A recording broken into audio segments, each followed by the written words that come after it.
Hi, my name is John Whitehead. I'm a leadership and executive coach, and welcome to this week's video blog post. Negativity. Negativity.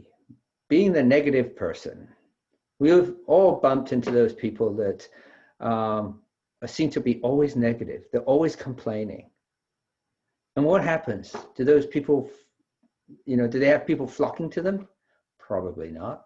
If they're a leader or a manager in the organization, how are they viewed? Probably not well. How does that affect the morale in the office?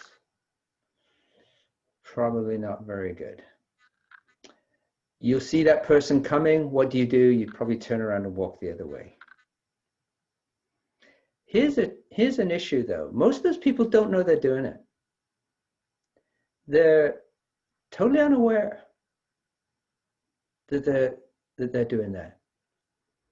And I don't want to get into why they do it, but that they just, we have those people. And if you've been watching these videos for the last number of weeks, you know that one of the key pieces for me has been awareness, self-awareness. Now, people that have this, that tend to be negative, you can't think that they mean to do that. They're probably just not aware of it. Which makes me stop and think, how often do I make negative comments? How often do I act negatively? Well, I probably don't know.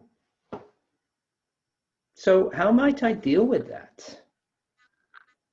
Well, one of the things that I can do is I can approach a couple of people, maybe a couple of friends, colleagues in the workplace who I trust and respect, and I could solicit their help.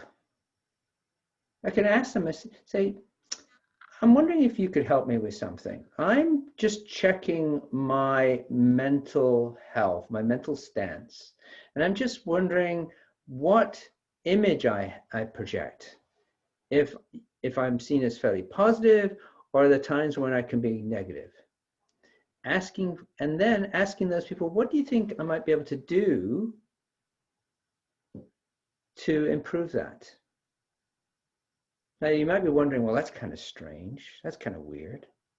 But let me tell you about something called feed forward. Feed forward is the opposite to feedback. Feedback is where people let us know what's happened. You think about this in a workplace where you go get a performance review and you get feedback on what you've done. Feed forward is looking forward. Instead of saying, well, I noticed you did this, people say, well, why don't you do that? Feed forward instead of feedback. Now, Marshall Goldsmith, whose book, What Got You Here Won't Get You There, is what I've been talking about over the last few weeks. He has an exercise that he uses, and I've actually attended a couple of his workshops where he's done this exercise, and I've actually done it myself with different groups that I've been working with, that I've worked with.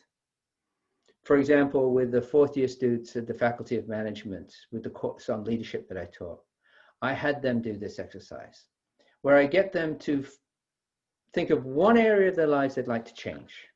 One area they'd like to change. And then go to somebody and just say, hey, this is an area I'm thinking of changing. Have you got any suggestions on how I might do that? And that person then says, well, have you thought of X, Y, Z? And you say, oh, thank you. And you move to another person. That person who you just talked to turns to somebody else and says, well, this is an area that I'm thinking of. I'd like to make a shift in. Can you give me a couple of ideas on how to do that?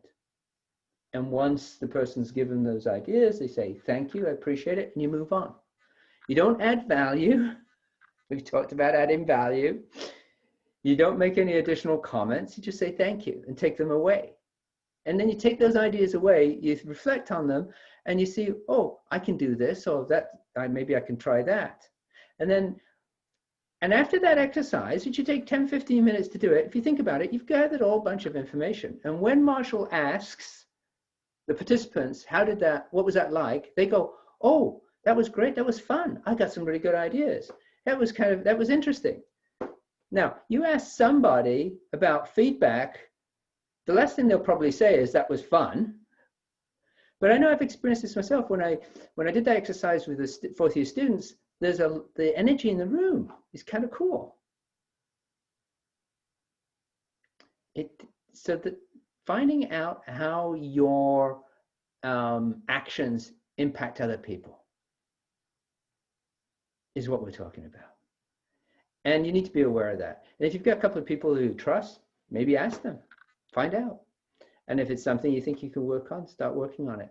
Then, on top of that, if you want to, you can go back to them a couple of months down the road and say, hey, have you noticed a difference? Have you got any other ideas for me?